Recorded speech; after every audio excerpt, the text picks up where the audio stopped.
Assalamualaikum warahmatullahi wabarakatuh. Saya Rohmanisi dari Program Studi Ekonomi Syariah Universitas Sudarta Pasuruan. Kali ini saya akan membahas tentang pasar modal syariah di Indonesia. Yang pertama adalah definisi pasar modal. Pasar modal dalam artian luas adalah konkret atau abstrak yang mempertemukan pihak yang menawar dan yang memerlukan jangka menengah atau jangka panjang, yaitu jangka 1 tahun ke atas. Pasar modal merupakan tempat pertemuan antara penawaran dan permintaan surat berharga. Di tempat inilah para pelaku pasar yang punya kelebihan dana melakukan investasi dalam surat berharga yang ditawarkan oleh emiten. Sedangkan pasar modal menurut UU nomor 8 tahun 1900 tentang pasar modal pasal 1 ayat 12 adalah kegiatan yang bersangkutan dengan penawaran umum dan perdagangan efek perusahaan publik yang berkaitan dengan efek yang diterbitkannya, serta lembaga dan profesi yang berkaitan dengan efek. Pasar modal dikenal juga dengan nama bursa efek. Bursa efek menurut pasal 1 ayat 4 UU nomor 8 tahun 1995 tentang pasar modal adalah pihak yang menyelenggarakan dan menyediakan sistem dan atau sarana untuk mempertemukan penawaran jual dan beli efek pihak-pihak lain dengan tujuan memperdagangkan efek di antara mereka. Secara umum dapat dipahami bahwa pasar modal merupakan tempat bertemunya pihak yang membutuhkan modal dan pihak yang memiliki modal untuk melakukan transaksi dalam rangka penggunaan modal tersebut. Sebagaimana pada pasar lainnya, pasar modal juga memiliki komoditas yang diperdagangkan, mekanisme perdagangan harga, dan pasar tempat berlangsungnya transaksi. Terdapat sejumlah pihak yang terlibat dalam aktivitas pasar modal yang tanpanya suatu pasar modal tidak akan beroperasi dengan baik, yaitu yang pertama adanya organisasi regulator pasar modal yang bertindak sebagai badan pengawas pasar modal, dan yang kedua adanya tempat yang memfasilitasi terjadinya transaksi di pasar modal yang disebut dengan bursa efek. Yang ketiga adanya perusahaan efek. Yang keempat adanya para pelaku pasar modal yaitu para investor dan emiter. Yang kelima adanya profesi penunjang pasar modal yang membantu proses transaksi di pasar modal. Pasar modal sangat diperlukan dalam rangka memobilisasi sumber daya yang dibutuhkan untuk membiayai proyek pembangunan di negara-negara muslim. Pasar modal syariah merupakan pasar modal yang diharapkan mampu menjalankan fungsi yang sama dengan pasar modal konvensional, namun dengan kekhususan syariahnya, yaitu mencerminkan keadilan dan pemerataan distribusi keuntungan. Dengan demikian, pasar modal syariah dapat diartikan sebagai kegiatan dalam pasar modal sebagaimana yang diatur dalam UU PM yang tidak bertentangan dengan prinsip-prinsip syariah. Pembahasan yang kedua yakni peran dan fungsi pasar modal syariah. Pasar modal sangat berperan penting dalam meningkatkan efisiensi sistem keuangan dan merupakan salah satu lembaga intermediasi keuangan yang vital dalam perekonomian modern. Alasan kehadiran pasar modal dalam sistem keuangan yakni kemampuannya dalam memindahkan dana dari unit yang kelebihan dana kepada unit yang kekurangan dana dalam suatu perekonomian. Secara teoritis, pasar modal menjalankan dua fungsi simultan, yaitu fungsi intermediasi dan fungsi keuangan. Fungsi intermediasi ekonomi pasar modal dijalankan dengan mewujudkan pertemuan pihak yang memiliki kelebihan dana dengan pihak yang memerlukan dana. Peranan mendasar pasar modal secara umum bagi perekonomian adalah antara lain yang pertama, memberikan kesempatan bagi penabung untuk berpartisipasi secara penuh dalam usaha bisnis. Yang kedua, memungkinkan pemegang saham dan obligasi memperoleh likuiditas dengan menjual saham dan obligasi mereka di pasar sekunder.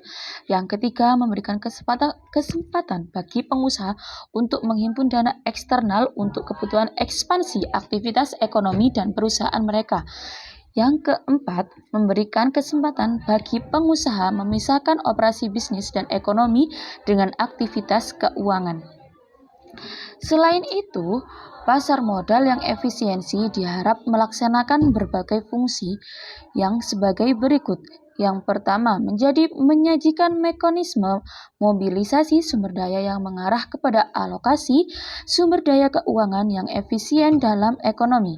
Yang kedua, menyediakan likuiditas dalam pasar dengan harga paling murah, yakni berbiaya transaksi paling rendah atau penawaran rendah menyebar pada sekuritas yang diperdagangkan di pasar.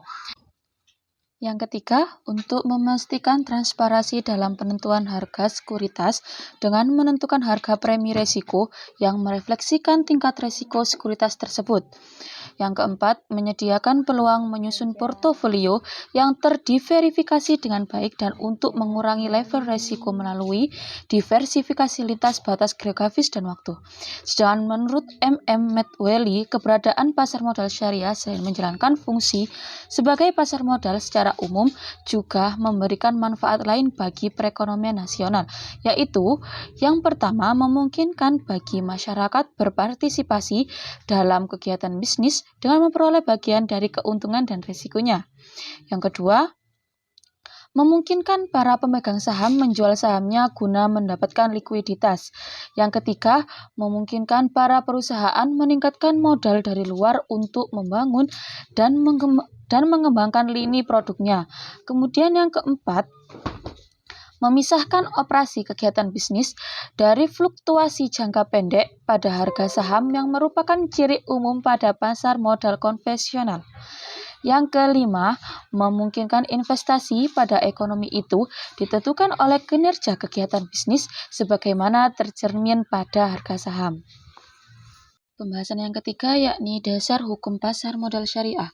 Penerapan prinsip syariah di pasar modal tentunya bersumber pada Al-Quran sebagai sumber hukum tertinggi dan hadis Nabi Muhammad SAW.